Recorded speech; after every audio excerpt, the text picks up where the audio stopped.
ভিন্ন ভিন্ন লুকে দর্শককে চমকে দেওয়া যেন মেগাস্টার শাকিব খানের অভ্যাস হয়ে গেছে। প্রিয়তমার বৃদ্ধ লোক, তুফানের গ্যাংস্টার, বরবাদে আরিয়ান মির্জার স্টাইলিশ লুকে শাকিব খান রীতিমতো আলোড়ন ফেলে দেন। কিন্তু যারা মনে করেন আজকালই এমন ভাইরাল হচ্ছে তার লুক, তারা কি জানেন অনেক আগে থেকে নিজের লুক দিয়ে চমকে দেওয়ার অভ্যাস আছে কিং খানের। মনে আছে শিকারী সিনেমার কথা? এই সিনেমা দিয়ে টলিউডে নাম লিখিয়েছিলেন শাকিব খান। তার বিপরীতে ছিলেন শ্রাবন্তী চট্টোপাধ্যায়। প্রথম যৌথ প্রযোজনার সিনেমাটিতে শাকিবের লুক ওপারের দেবজিতের ঘাড়ে নিঃশ্বাস ফেলেছিল। মুহূর্তেই ভাইরাল হয়েছিল শাকিবের সেই লুকটি। শ্রাবন্তী সহ কলকাতার অনেকেই তার সৌন্দর্যের প্রশংসায় পঞ্চমুখ হয়েছিলেন।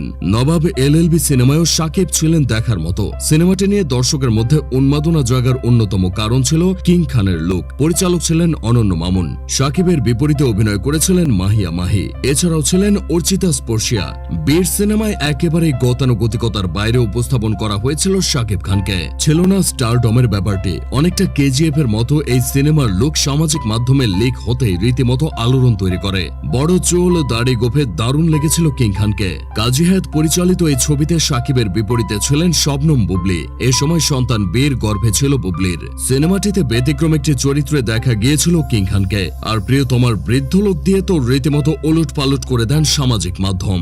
সকল শ্রেণীর দর্শক লুফে নেন শাকিবের লুকটি। মূলত এই লুকের কারণেই প্রিয়তমা সিনেমার প্রতি হুমড়ি খেয়ে পড়েছিল দর্শক। শাকিবের ক্যারিয়ারের দ্বিতীয় ইনিংস এই সিনেমাটির কারণেই দারুণ ভাবে শুরু হয়েছিল। শাকিবানদের গন্ডির বাইরে এসে সকল শ্রেণীর দর্শকের নায়ক হয়ে উঠেছিলেন তিনি। হিমেল আশরাফ পরিচালিত সিনেমাটি ভেঙেছিল ঢাকাই সিনেমার সকল রেকর্ড। এই ছবিতে শাকিবের বিপরীতে ছিলেন ইধিকা পাল। এরপর থেকে যেন লোককে দিয়ে দর্শকের মন জয় করাটা অভ্যাসে পরিণত হয়েছে শাকিব খানের। উদাহরণস্বরূপ তুফান সিনেমার কথা বলা যায়। প্রিয়তমার পর তুফান দিয়ে সিনেমা হলে তাণ্ডব চালিয়েছে শাকিব খান।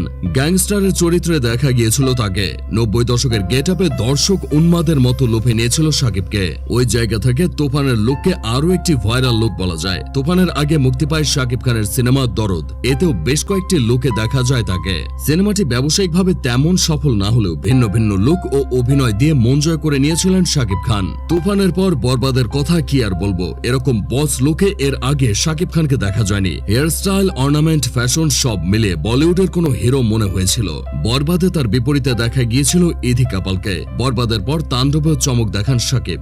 এটি ছিল রীতিমতো বোর্ড খাওয়া লুক। তামাটে রঙের শাকিব শুটিং এর সময় ফাঁস হওয়ার দৃশ্য দিয়ে মন জয় করে নিয়েছিলেন দর্শকের। এ সিনেমায় তিনি অভিনয় করেছেন দুর্দান্ত। ভিডিওটি ভালো লেগে থাকলে আমাদের ইউটিউব চ্যানেলটি সাবস্ক্রাইব করে সাথে থাকুন।